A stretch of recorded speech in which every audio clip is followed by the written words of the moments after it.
On ne parle que de ça, les victoires de la musique se déroulent ce vendredi 14 février.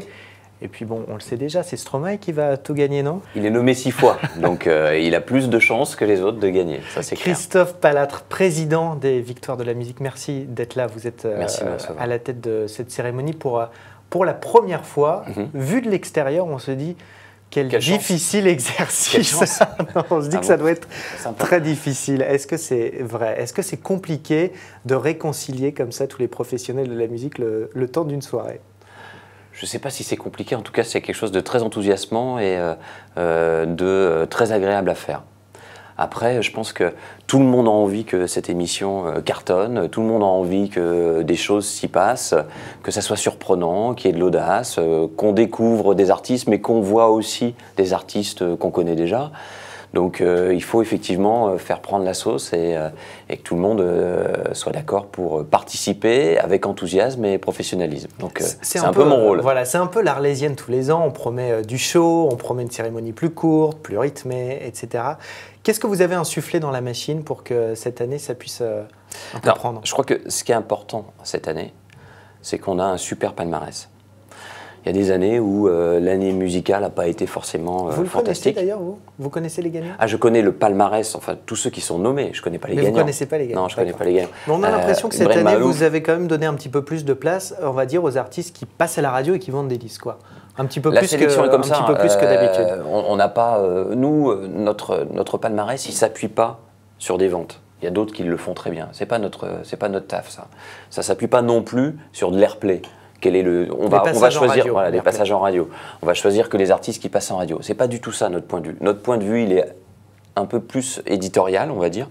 C'est une photographie artistique de l'année écoulée. C'est 600 professionnels de la musique et qui viennent d'horizons variés, parce qu'il y a beaucoup de gens qui disent « Ah, il n'y a que les maisons de disques qui votent ». C'est complètement faux. On représente 12 ou 14% du total des votants. Donc ce sont des professionnels qui viennent donc des maisons de disques, des producteurs de spectacles, des auteurs, des compositeurs, des artistes, des techniciens de la musique, des médias. Tous ces gens-là votent et se disent qu'est-ce qui nous a plu cette année. Et est-ce qu'il y aura du show? On a tendance à toujours dire en France que c'est mieux aux États-Unis. Alors tout le monde se gargarise des performances aux Grammy Awards. Est-ce que là, on doit s'attendre aussi à avoir du show et quelque chose d'impressionnant vendredi soir? On a les artistes pour le faire. On a mis les moyens aussi pour qu'ils puissent proposer quelque chose d'original.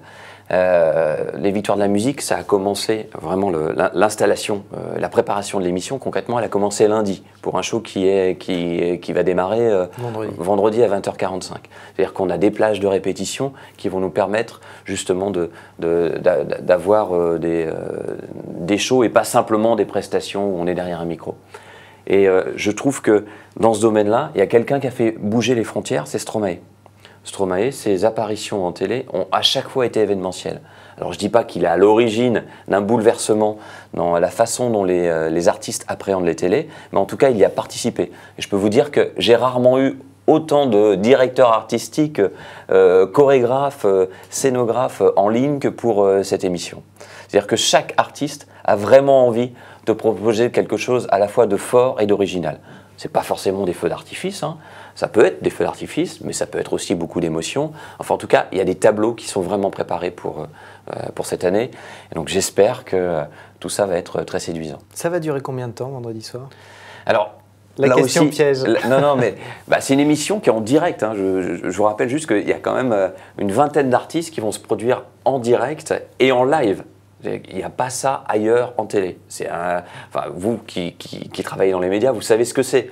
Faire une émission en direct avec 20 artistes, c'est pas une petite partie de plaisir. C'est vraiment, ça nécessite des moyens importants et beaucoup de professionnalisme. On a entendu les remarques sur la fluidité de l'émission et on les a prises en compte. On a par exemple réduit le nombre de candidats par catégorie. On n'a pas diminué le nombre de catégories parce qu'on a envie de montrer toutes les musiques et tous les artistes. Mais en revanche, au lieu d'avoir 4 nommés par catégorie, on n'en a plus que 3. Donc là, on va gagner en temps. Ensuite, on avait quelque chose qui faisait, à mon goût, un peu trop télé-réalité. C'est que pour élire la chanson de l'année, c'est le public qui vote. Alors pour le coup, on trouve que là, c'est vraiment au public de décider. Mais voter en direct durant la cérémonie. Ça, c'est fini. On vote avant l'émission. On a jusqu'à 20 h pour voter. Donc fini les magnétos tous les quarts d'heure avec taper 1 pour voter pour un tel, 2 pour un tel, etc. Tout ça, ça devrait permettre de rendre l'émission, comme je disais, un peu plus fluide, plus dynamique. Le choix de Virginie Guillaume à la présentation de cette émission, j'imagine que vous allez me dire que c'est un bon choix, mais c'est pas très rock'n'roll, quoi. En tout cas, ça répond aussi à notre besoin de rendre l'émission plus dynamique et plus fluide. Dans toutes ces grandes cérémonies dont vous parliez tout à l'heure, comme les Grammys, il y a un présentateur. Cette année, il y en aura un aussi pour nous. Il y aura Virginie Guillaume.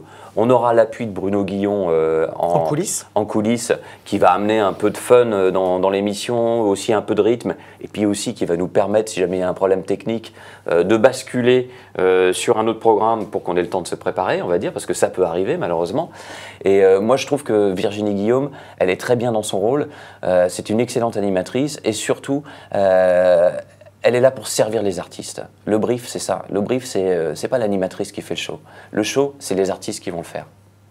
Parmi les artistes, la question que tout le monde se pose, ou presque, les Daft Punk seront-ils oui ou non présents? On va résumer pour les gens qui n'ont pas suivi. Je vous laisse faire, parce que les moi, Daft Punk ont choisi de ne pas être dans la cérémonie, dans le sens où ils ne pouvaient pas être nommés. Ils ont fait le choix de ne pas être salués par leurs collègues français. On ne va pas refaire tout le feuilleton. Leurs performances aux Grammy Awards avec Stevie Wonder, etc., leurs prix ont été très commentés. Après ça, vous leur avez lancé une invitation pour qu'ils soient invités d'honneur lors de la cérémonie. Déjà, est-ce qu'ils vous ont répondu?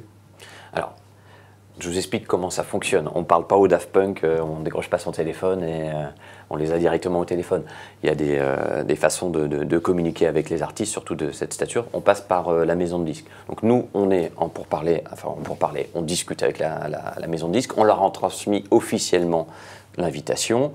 Après, ça semble compliqué de les faire venir pour vendredi. C'est vrai qu'on a décidé de les inviter hors compétition parce qu'on trouve que, bien évidemment, c'est l'un des plus grands groupes actuels. Ils sont d'origine française et on aurait adoré, je pense surtout que le public aurait adoré les voir. Nous, on a mis tout en place pour les recevoir. Après, on sait aussi que ce sont des artistes qui sont très rares en télé. Malgré le succès de leur album est colossal, ils n'ont fait qu'une télé, c'est les Grammys. Avec Stevie Wonder, Neil Rogers, Pharrell Williams. Vous le regrettez, vous trouvez que ce n'est pas forcément très fair, on va dire aussi, pour des artistes français de ne pas être là? J'ai pas à juger leur présence ou pas. Moi, je peux juste vous dire qu'à titre personnel et pour aussi l'émission, bien évidemment que j'aurais aimé qu'ils soient là. Merci beaucoup Christophe Palatre d'être venu nous parler de cette cérémonie. Bonne chance pour ces premières victoires vous concernant. À l'année prochaine, c'est donc vendredi soir en direct à 20h45 sur France 2. On sera au rendez-vous. Merci beaucoup et nous on se retrouve très vite sur Figaro TV.